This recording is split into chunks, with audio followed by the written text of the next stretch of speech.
Soyez les bienvenus pour une notion d'histoire. Est-ce que vous connaissez Zumbi dos Palmares, un des chefs guerriers les plus importants du royaume du Palmarès qui se situe au Brésil?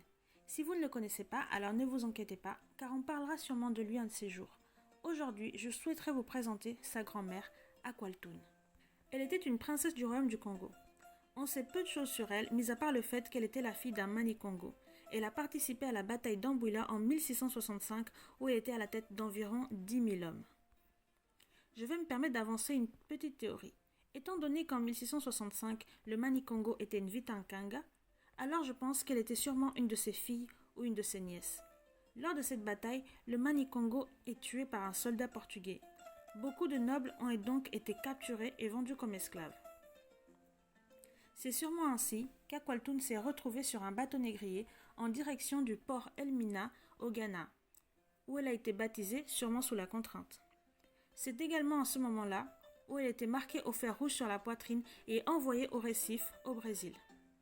Une fois arrivée sur place, elle est vendue à un propriétaire d'une ferme d'élevage de bétail. Plus tard, elle apprend l'existence du Quilombo de Palmarès, qui était un territoire autonome de Marron. Aqualtune était grande, musclée et en forme.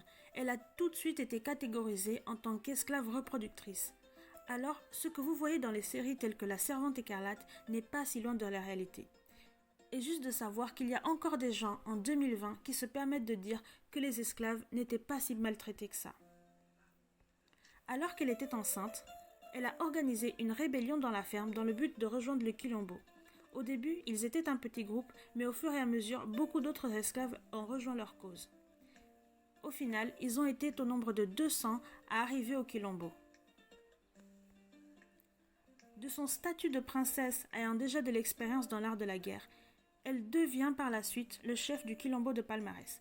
Elle a 3 enfants, Gangazumba, Gangazona et Sabina.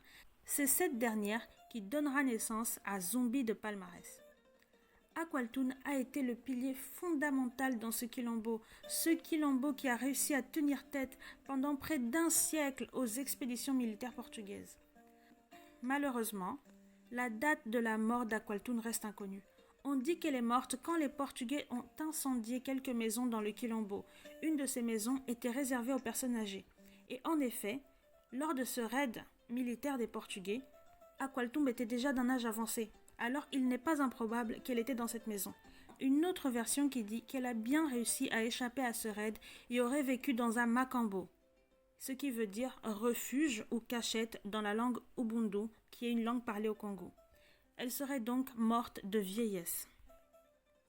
La légende raconte qu'après sa mort, les dieux l'ont transformée en une guerrière immortelle, guide ancestrale qui a aidé les siens pendant la lutte de résistance du Quilombo de Palmarès. Princesse guerrière et persévérante, souvenez-vous d'Aqualtune, celle qui a été une pièce clé dans le succès et la réputation du Quilombo le plus puissant du Brésil.